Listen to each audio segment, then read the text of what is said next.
खुद के लिए एक खत। सुबह सुबह उस दिन मैं बीच आंगन में लेटी थी।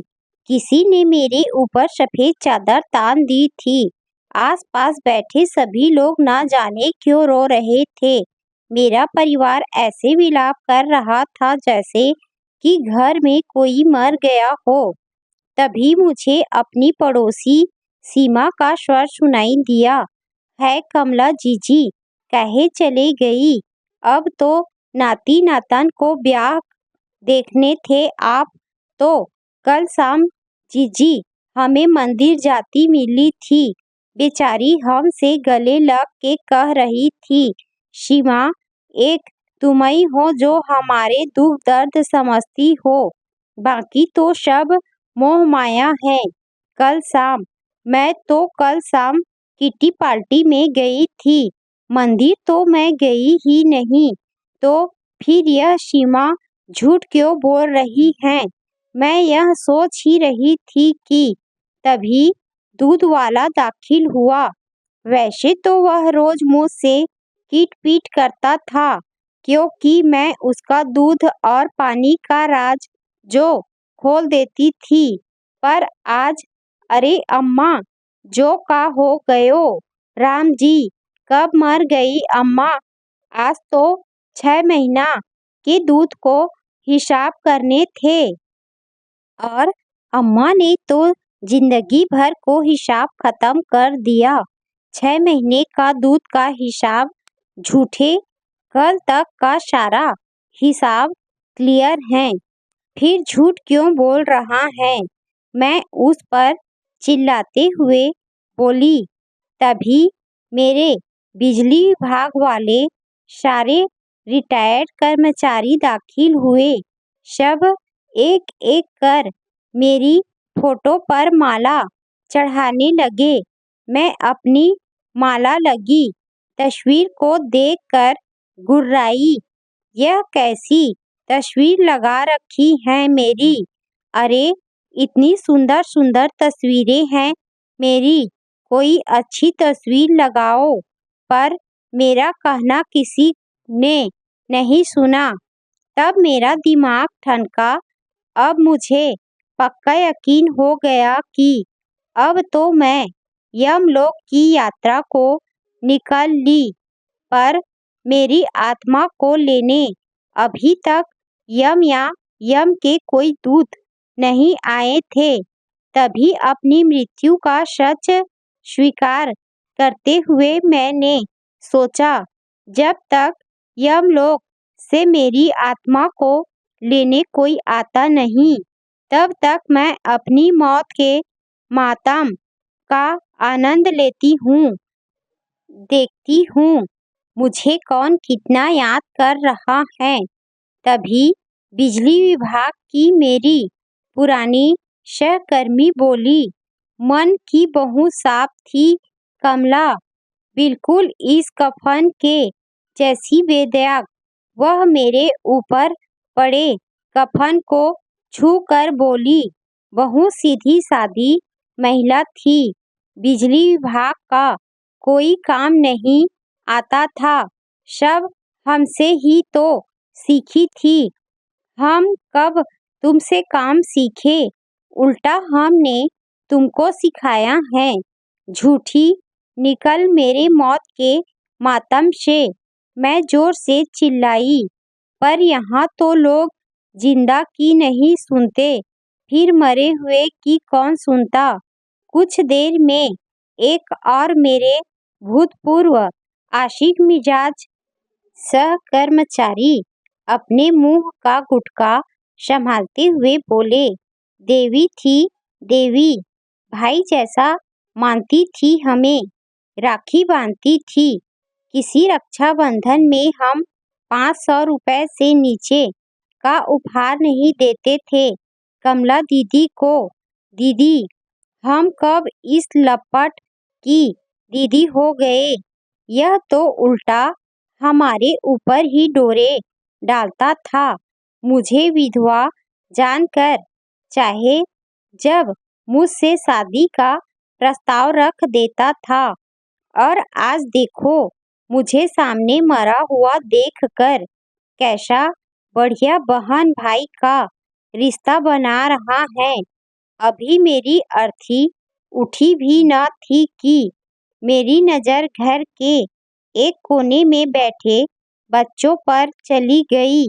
वे कोल्ड ड्रिंक और समोसों की पार्टी कर रहे थे।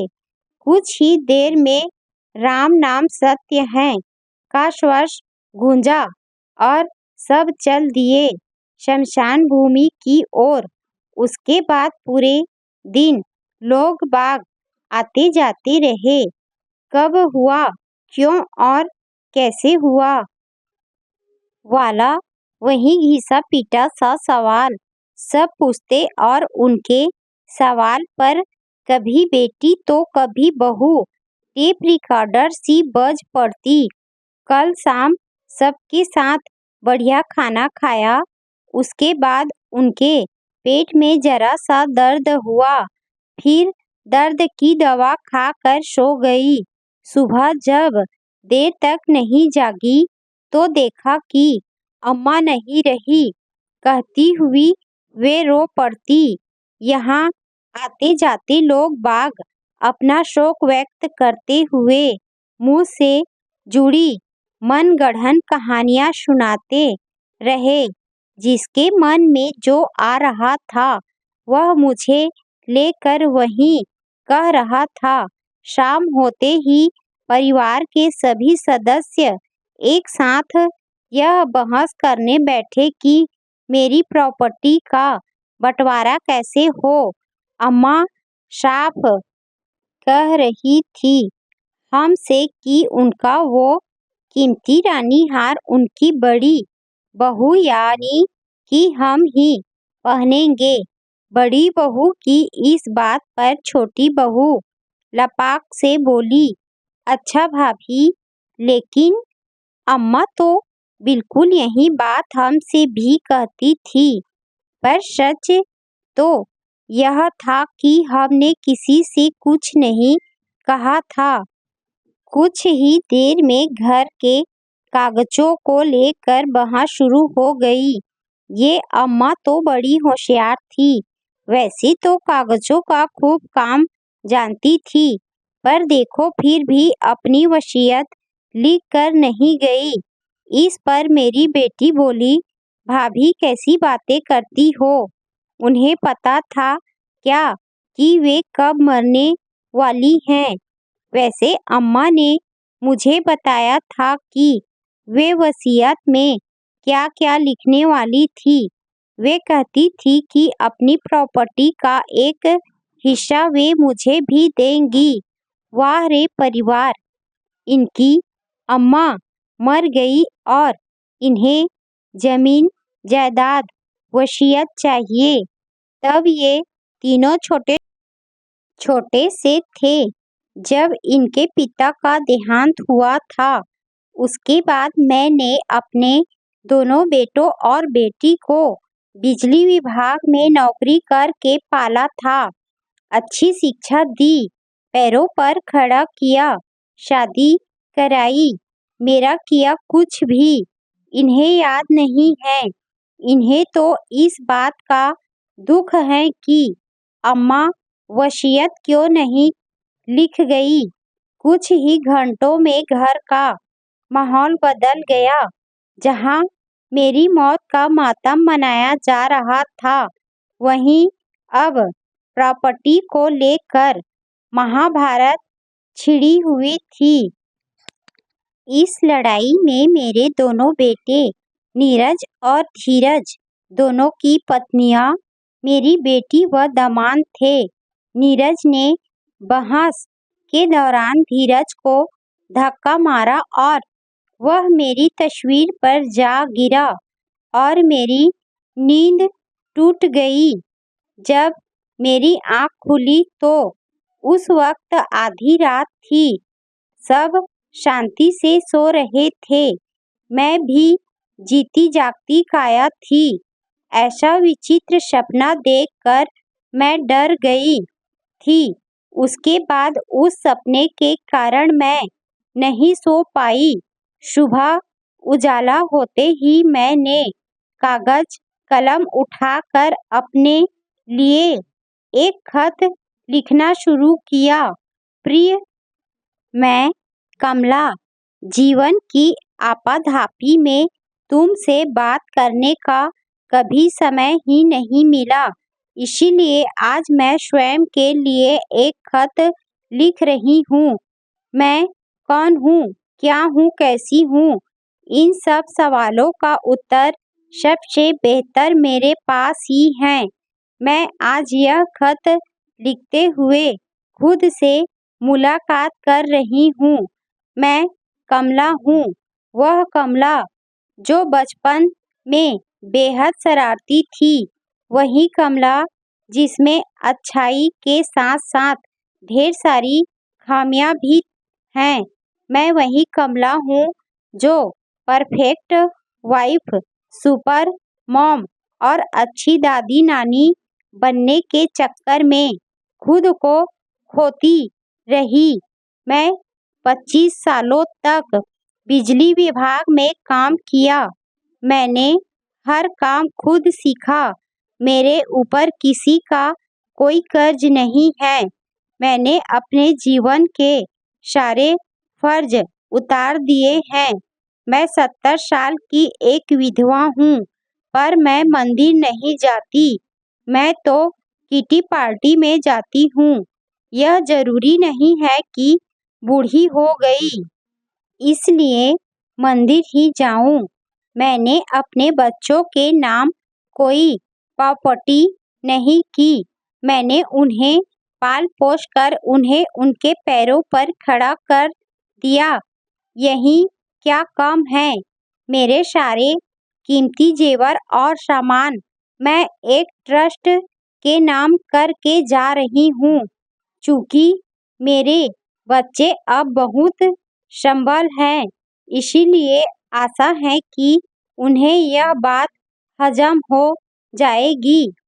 मेरी इच्छा है कि मैं मरने के बाद मेरी एक खूबसूरत सी तस्वीर लगे और उस शोक सभा में कोई मेरे लिए कुछ ना बोले। बस उस दिन मेरी लिखी यह चिट्ठी पढ़ी जाए, जिसमें असल में मैं ही हूँ, बिल्कुल वास्तविक मैं। इस चिट्ठी को पढ़ने और सुनने वाले उस हर शख्स से यही कहूँगी कि हर कोई अपने नाम एक खत जरूर लिखे, जिसमें वो सच में वैसा ही हो जैसा वो था, ताकि आपके जाने के बाद लोग आपको अपने हिसाब से ना बदले। यह काम आप जितनी जल्दी से जल्दी कर सकते हैं करें, क्योंकि मृत्यु का कर नहीं आती। दूसरों के लिए जिए, पर खुद के लिए जीना कभी ना छोड़े। जीवन में कुछ ना कुछ ऐसा अपने लिए जरूर लिखे या करे जो आपके जाने के बाद भी आपकी कहानी को उस तरह से बयां कर सके जैसे आप असल में थे। प्यारी कमला, तुम्हारे लिए तुम खुद। मैंने खत लिख कर पेपरवेट से दबा कर रखा ही था कि दूध वाला आ गया और उसका दूध देखकर मैं रोज की तरह उससे कहने लगी, कितना पानी मिलाता है मोहन। तेरे दूध की चाय बनाने जाओ तो पानी मिलाने की भी जरूरत ना हो। बाहर मेरी उसकी बहस हो रही थी और अंदर मेरा लिखा खत पंखे की हवा में हिलता हुआ मुस्कुरा रहा था।